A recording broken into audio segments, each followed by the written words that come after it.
Bom, queria aproveitar aqui e recapitular um pouco enquanto o ministro se hidrata, né, depois dessa aula com a qual nós fomos presenteados. O Edu falou em empreender apesar do Estado, se eu pudesse sintetizar em uma frase. Já o senhor falou da importância, né, das autoridades públicas de adquirirem essa consciência de melhorar o nosso ambiente de negócios. E, enquanto eu ouvia a sua fala, eu ficava pensando só no seu slogan: por favor, governo, chama o Meirelles, chama o Meirelles. Uma vez me perguntaram se eu pudesse sintetizar em um adjetivo, qual seria ele, né, para a atual gestão no comando do governo federal. E eu usei o termo reacionário, porque o governo Lula III é muito diferente dos governos Lula, dos quais o senhor fez parte. Um governo que manteve certa ortodoxia econômica, uma continuidade em políticas públicas e políticas econômicas que vinham dando certo, né? Exemplo do Plano Real, responsabilidade fiscal, esse tipo de coisa. O reacionário é aquele que reage ao novo, mesmo quando ele se apresenta como uma novidade positiva. Um exemplo, eu vou me fiar aqui nos exemplos que o senhor mesmo trouxe. Falou assim, olha, reformas institucionais que consensualmente trouxeram avanços para o Brasil. A lei das estatais.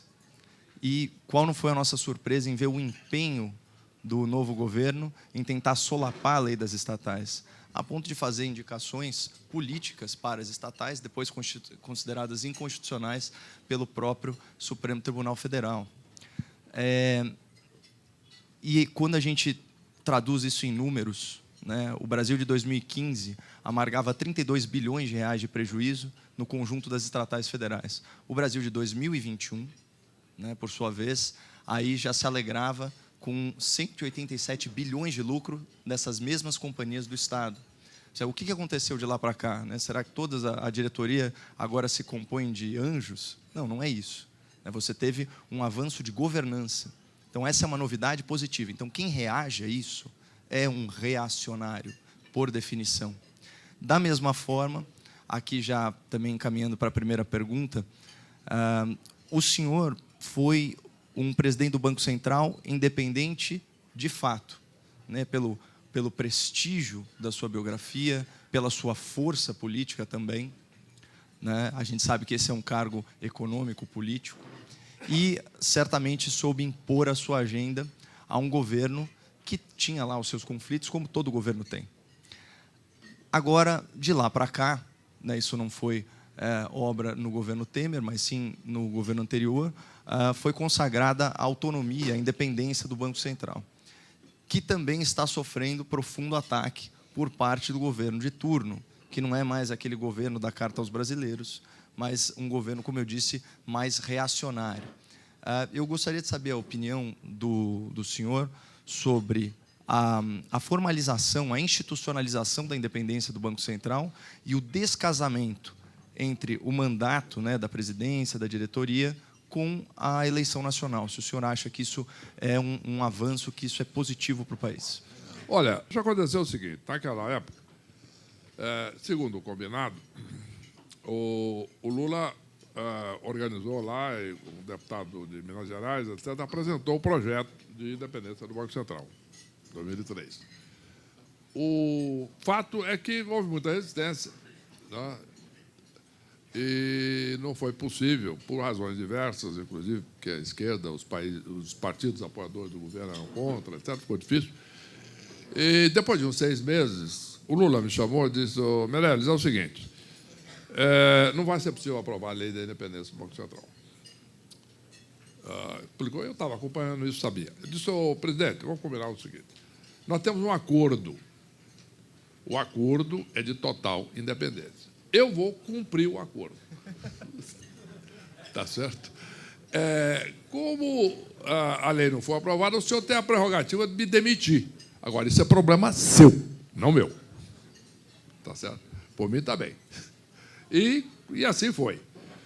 Só que isso aí é uma coisa que gera um certo problema, porque vai depender muito da personalidade do presidente do Banco Central, vai depender da estatura, vai depender do presidente da República. Então, a partir daí, torna-se, de fato, muito importante essa formalização. Todos os bancos centrais dos países mais relevantes, etc., são independentes por lei. O Federal Reserve americano, lá, o Banco Central Europeu, etc., são independentes, não são sujeitos a indicação política. Olha, dá uma baixada na Selic aí para ter uma eleição chegando e tal. Então, o que acontece? Essa lei foi muito importante. Ela acabou amadurecendo, foi aprovada. Em relação à segunda parte da sua pergunta, a questão dos mandatos do presidente e dos diretores do Banco Central não serem coincidentes com o mandato do presidente da República, isso aí está gerando muita discussão. Inclusive, existe um certo desacordo entre os economistas em relação a isso. Na minha opinião, isso é positivo. Por quê?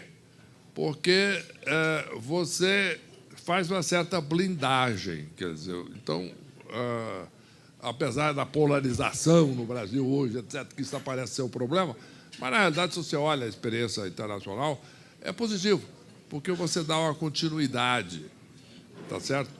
Então, entra um novo presidente, etc., mas a diretoria do Banco Central continua, etc., ele vai substituindo aos poucos. Naquela época não existia mandato, mas eu segui isso. A primeira coisa que eu fiz foi manter, quando eu assumi o Banco Central, todos os diretores da gestão anterior. Naquela época, gritaram, etc., mas como o pessoal do governo, outros colegas ministros, você está mantendo aí diretores da gestão do Fernando Henrique? Eu digo perfeitamente, para manter a continuidade. Depois, é evidente, isso foram sendo substituídos, etc. Normalmente, cada um foi para suas atividades, etc. Em resumo, eu acho isso fundamental, importante e dá estabilidade. Bom, mas e o ruído que tem aí? Lula brigando com Roberto Campos Neto, etc. Isso é ruído. Se você olhar aí a última decisão do Banco Central, foi por unanimidade. Inclusive, os 4 diretores indicados pelo Lula votaram pela manutenção da taxa Selic. Por quê? Porque viram os estudos do Banco Central. Os estudos do Banco Central são muito técnicos, muito bem feitos. Nós desenvolvemos muito isso naquela época. Então, ele prevê a inflação com uma taxa de juros, prevê a inflação contra a taxa de juros, etc. Isso é fundamental.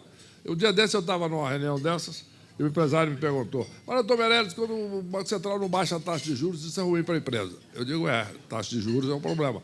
Só que tem o seguinte, pior do que isso é a inflação. Então, tem que se baixar a inflação. Agora, quanto menos controvérsia, melhor. Mas este é o caminho.